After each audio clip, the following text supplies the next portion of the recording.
بسم الله الرحمن الرحیم السلام علیکم ورحمت الله وبرکاته. امید در کوم چې تاسو ټول به ټیک ټاک الله پاکم خوشاله آباد ساته. الله پاک دې زمونږ استاد ټول ګناهونه د معاف کړي. الله پاک دې زمونږ استاد ټول مشکلات ختم کړي. الله پاک دې زمونږ استاد ټول حاجتونه د پوره کړي. څومره بیماران وي، کو روحاني وي، کو جسماني وي، الله پاک دې ټولو ته صحت کامله عاجله ورکړي. نن چې کومه زمونږ وظیفه ده دا د استغفار ختم دی. استغفار د ډیر زیات ناشنا عبادت دی او ډیر زیات بهترین وظیفه ده. یاد ساتئ چې کوم سړی استغفار کوي دغه سړی مایوسه کیږي نه. کومه زنانه استغفار کوي چرته دا ناکامه شوي نه دي.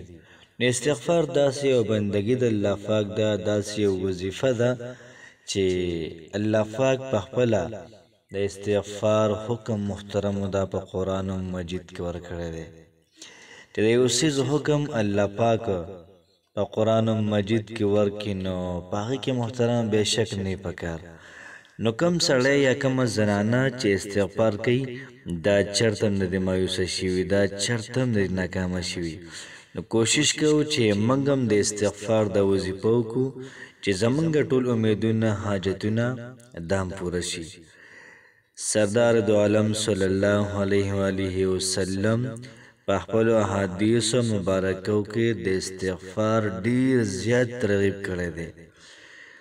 په خپل پیغمبر علیه صلوات والسلام استغفار کړی دی چې زموږ استاد پیغمبر د استغفار کوي. دومره مبارک کلمات دي چې د پیغمبر علیه صلوات والسلام د خولې مبارکې نه هم راوتې دي. او دغرنګې الله پاک په سورت نوح کې د استغفار مکمل ذکر محترم ادا کوي. د استغفار کوم فضایل دي د الله پاک په قرآن مجید کې ویلي دي، پیغمبر علیه صلوات والسلام په احادیثو کې ویلي دي. نو دومره ناشنا عمل دی. نو یاد ساتئ چې استغفار دا به ډیر زیات په کثرت سره کوو. کم سړی چې په کثرت سره استغفار کوي د دې سړي استغفار دا محترم قبلیږي. او کم سړی چې راشي یو 20 پیر استغفار ووایي یو 30 پیرې ووایي نو دا به وي خو ثواب ورته میلاو شي، خو چې کوم مین مقصد او مقصود دی دا به ورته نه میلاویږي. څومره چې خلک لري د چا چې څومره حاجتونه دي دا ختم د حاجتونو دپاره محترم وکړي انشاءالله العزیز. انشاءالله الله پاک به د ټول حاجتونه محترم دا پوره کړي. الله پاک په سورت نوح کې فرمایي فقلت استغفروا ربکم انه کان غفارا.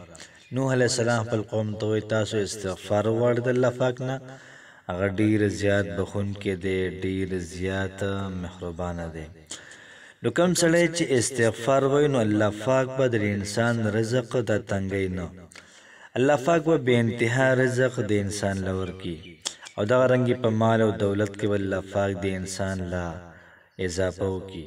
دومره مال به الله پاک له ورکړي ځکه چې الله پاک پخپله وایي یرسل السماء علیکم مدرارا ویمددکم باموال وبنین ویجعل لکم جنات ویجعل لکم انهار. الله پاک زه به لار څه ورکوم.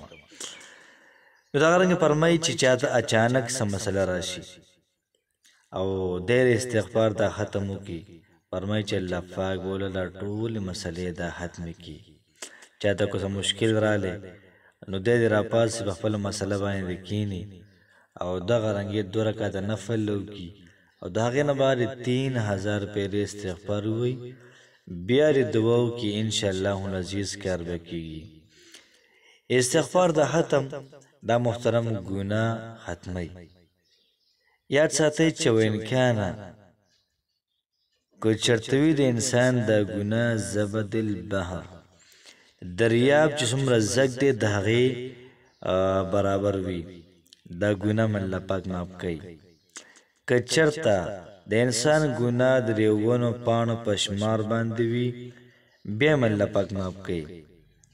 که چرته د انسان دا ګناه د شګو عمره وي څومره شګې دي کنه د شګو څومره ذرات دي دومره د انسان دا ګناه وي بیا مو ته الله پاک بهانه کوي که چېرته د انسان ګناه د ورځو په حساب باندې وي یا د شپو په حساب باندې وي نو بیا هم الله پاک د انسان ته معافي کوي نو کوشش کول پکار دی د استغفار دا ختم دا منګ استغفار چې کوم الفاظ دي هغه دا دي دا سم ویل شي استغفر الله استغفر الله دا استغفار هم ویل شي او دا ویل شي استغفر الله ربي دا ویل شي او دا ویل شي استغفر الله العظیم دا ویل شي او دا استغفار هم ویل شي استغفر الله ربي من كل ذنب واتوب الیه دا ویل شي او دا استغفار هم کولای شي چې استغفر الله الذي لا اله الا هو الحي القيوم واتوب الیه